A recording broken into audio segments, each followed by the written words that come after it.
ये दनावली का जंगल है और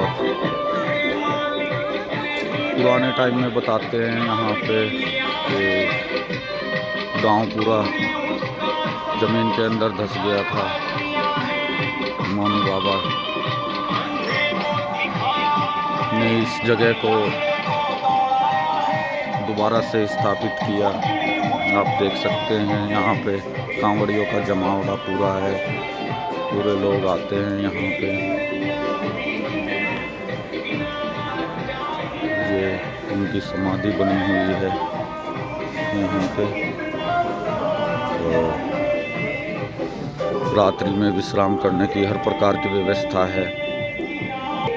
अभी आप मेरे पीछे भी देख सकते हैं, आज मौसम बड़ा ही फोग वाला मौसम है, धुंध पड़ी हुई है, लेकिन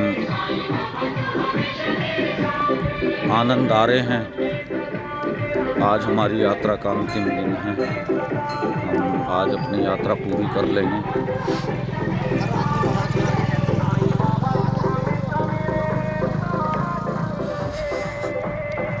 आप देख सकते हो पूरा खेतों का वो है और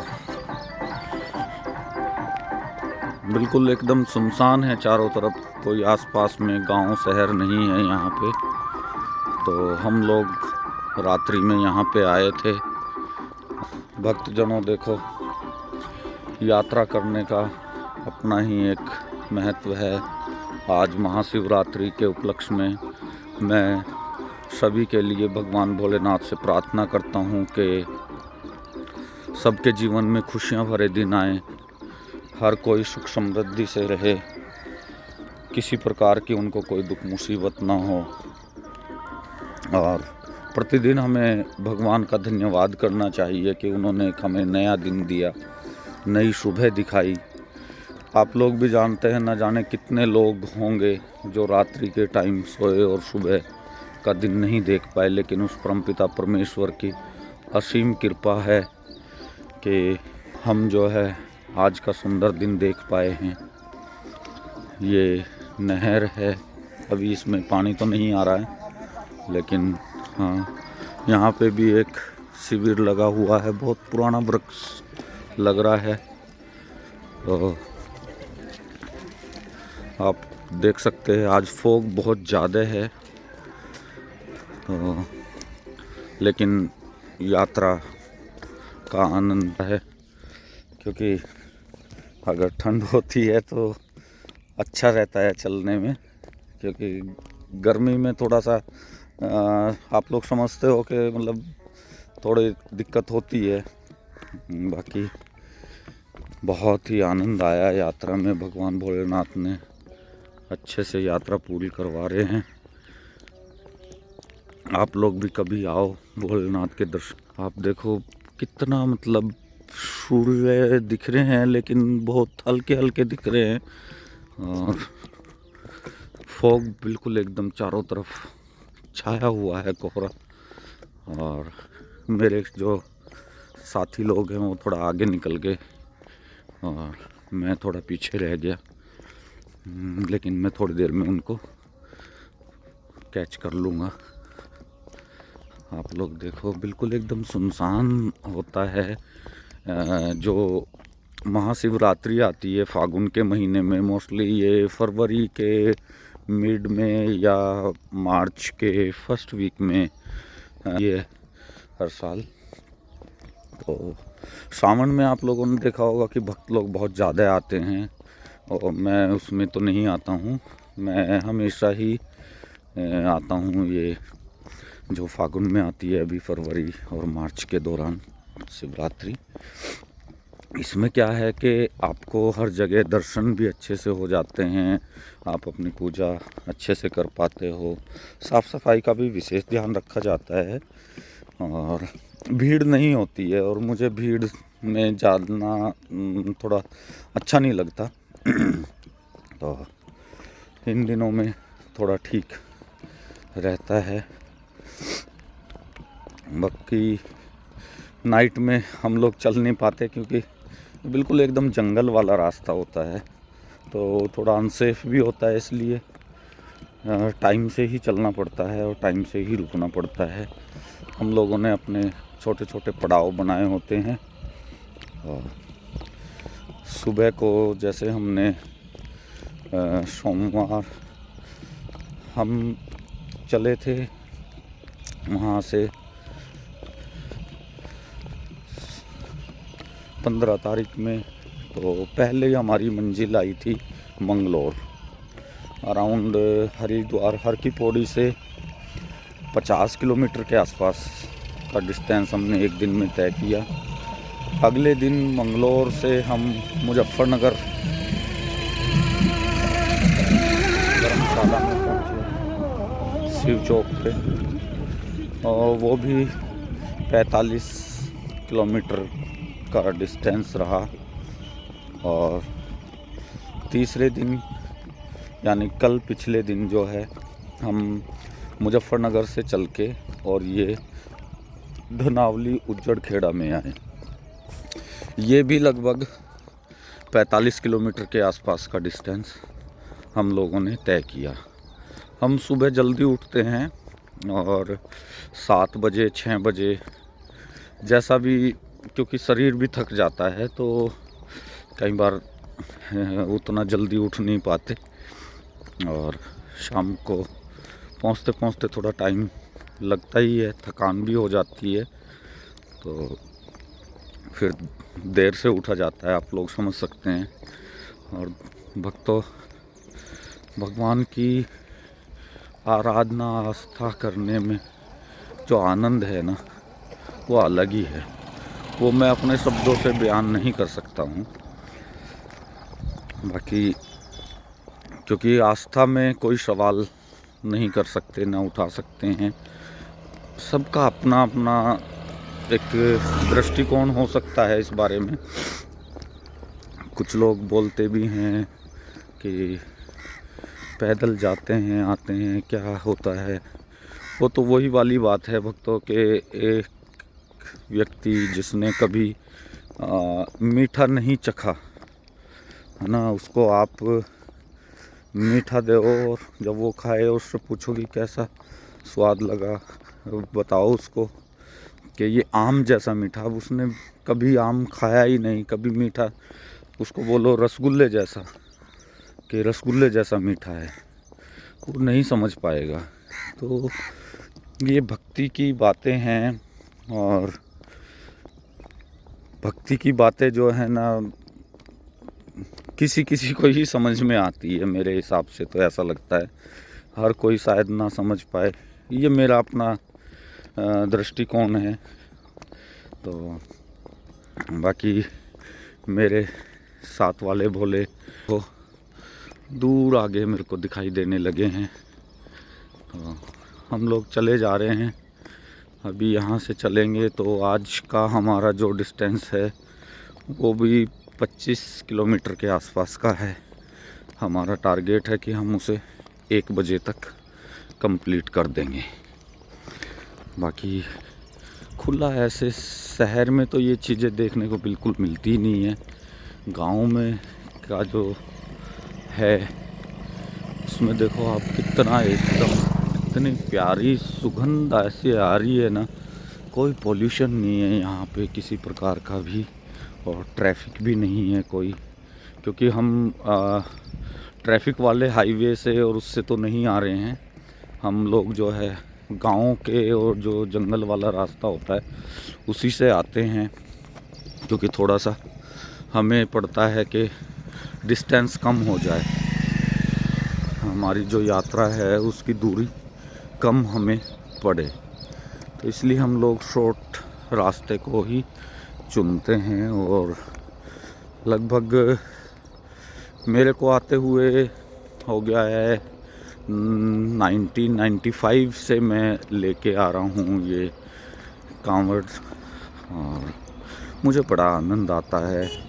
और मैं ये दिनों को बड़ा मिस करता हूँ बाद में भी, क्योंकि जो बातें हंसी मजाक भी करते हैं और भजन कीर्तन होता है, आप समझो कम्प्लीटली हम हफ्ता 10 दिन जो है ना पूरे के पूरे मतलब परमात्मा के ही ध्यान में होते हैं।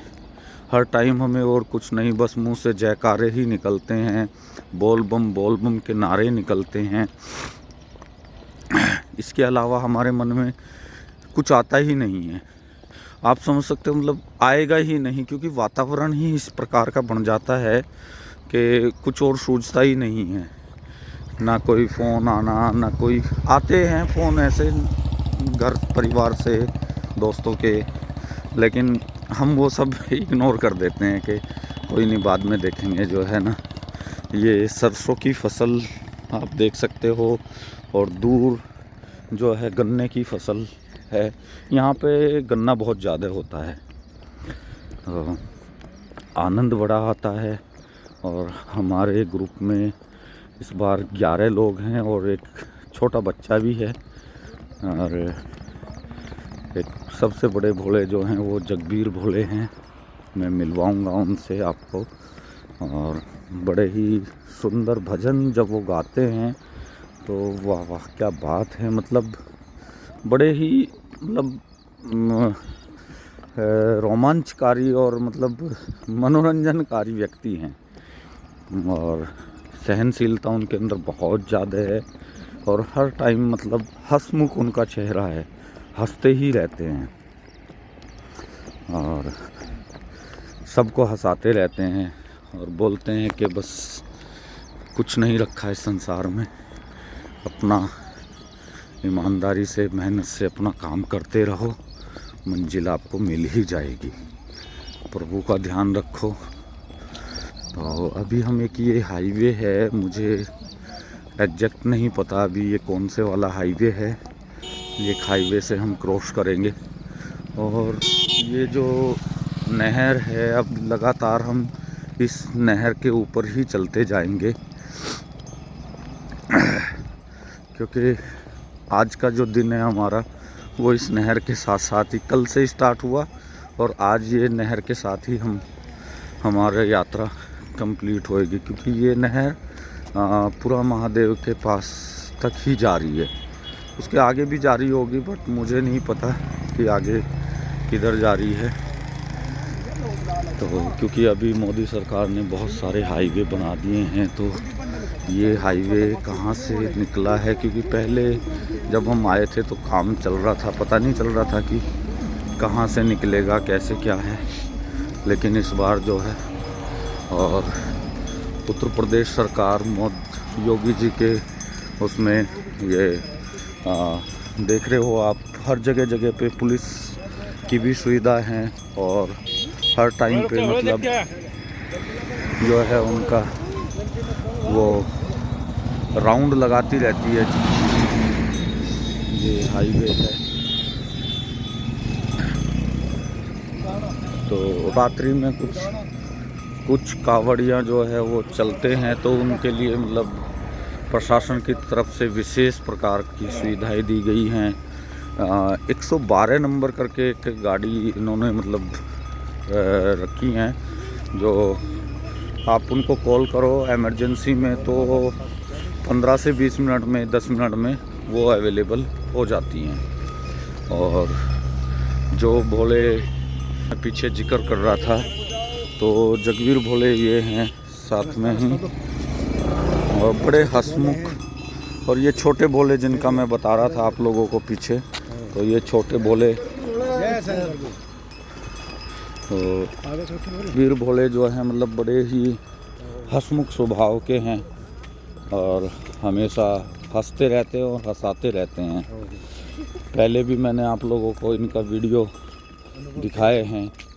तो ज़िंदगी का एक अपने आप में एक बड़ा सा लम्हा इन्होंने निकाला है, बड़ा अच्छा एक्सपीरियंस रहा इनका, खट्टे मीठे अनुभव हैं इनके साथ में। कभी टाइम मिलेगा तो वो भी मैं आप लोगों के साथ शेयर करूँगा। मैंने कभी आज तक इनको निराश नहीं देखा, हमेशा हंसते ही रहते हैं। ओह कोई बात नहीं, हो जाएगा, इनका एक पेट डायलॉग है, ये हमेशा ऐसे ही बोलते हैं, सब भोले बाबा कर देंगे। इनका नित्य नियम है मैंने आप लोगों को जो एक वीडियो स्टार्टिंग में पहले भेजा था, नहीं किसी ने देखा है तो मैं लिंक भेज दूंगा, आप उसको भी देखना। जो हमारे गांव में मंदिर हैं, ये प्रतिदिन सुबह 3 बजे वहाँ पे पहुँच जाते हैं।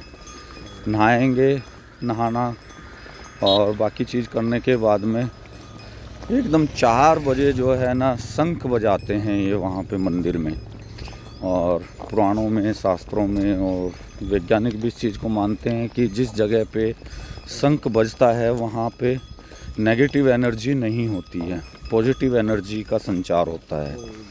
और ये परंपरा इन्होंने बनाई हुई है। नित्य प्रतिदिन जो है सुबह 4 बजे शंख बजा देते हैं और फिर अनाउंस भी करते हैं गांव के लिए। वहाँ पे माइक और रेडियो लगा हुआ है कि भाई सब लोग उठ जाओ, क्योंकि गांव के लोग हैं अलार्म पे बिलीव नहीं करते हैं और इतना ज़्यादा सीधे साधे लोग होते हैं गांव के, आप समझ सकते हो। वो टेक्नोलॉजी में इतने ज़्यादा नहीं है। तो जैसे ही शंख बजता है उनको पता चल जाता है 4 बज गए हैं और हमें उठना है। तो फिर उसके बाद में भजन कीर्तन होता है, फिर सब लोग अपने अपने काम पे निकल जाते हैं। ये रास्ता बड़ा ही पहले तो बहुत ख़राब हुआ करता था, अभी तो आप देख सकते हो कि रास्ते पे मतलब पक्की रोड बनी हुई है, कोई दिक्कत नहीं है ना। तो ये जो है आप देखो, ऐसा मतलब लगता है जैसे स्वर्ग जैसे उसमें आ गए हैं। कैसे धुंध पड़ी हुई है, सूर्य भगवान भी थोड़े थोड़े दिखाई दे रहे हैं, है ना। आप देखो, मतलब ये देखने के लिए लोग जो है ना हज़ारों हज़ारों रुपए खर्च करते हैं, कहाँ पहाड़ों पे जाते हैं, कोई शिमला है, लेकिन यहीं पे शिमला है। यहाँ जो वायु आपको मिलेगी ना वो बिल्कुल एकदम प्योरिटी के साथ में मिलेगी। तो भक्तों, बस भोले बाबा का गुणगान करते रहो, परमपिता परमेश्वर का ध्यान करते रहो। भी है हमेशा सच्चाई पे चलो और भोले बाबा का गुणगान करते रहो, क्योंकि ये बात हम सब लोग जानते हैं कि एक सुप्रीम पावर है जो सबको ड्रिवन कर रही है। आप उसको जो है किसी भी नाम से, किसी भी रूप से पुकार लो, वो एक अनोखा परमेश्वर है। वो बोलता है कि तुम मुझे परख कर देखो। बहुत ही अनोखा परमेश्वर है। परमात्मा जो है वो सबकी सुनते हैं। उसकी मर्जी के बिना एक पत्ता भी नहीं हिलता है भक्तों। हम एक सांस तक नहीं ले सकते, ये सांसें भी उसी की दी हुई है। तो उसका गुणगान हमें करना चाहिए, आराधना करनी चाहिए प्रतिदिन जो है, हर सेकंड परमात्मा का धन्यवाद करना चाहिए। तो आगे फिर हम आप लोगों को बताएंगे। धन्यवाद करते हैं और एक बार फिर से भोले बाबा का के चरणों में प्रार्थना करते हैं और आप सब लोगों को हार्दिक शुभकामनाएं। महाशिवरात्रि के इस पावन पर्व पर जय भोले की।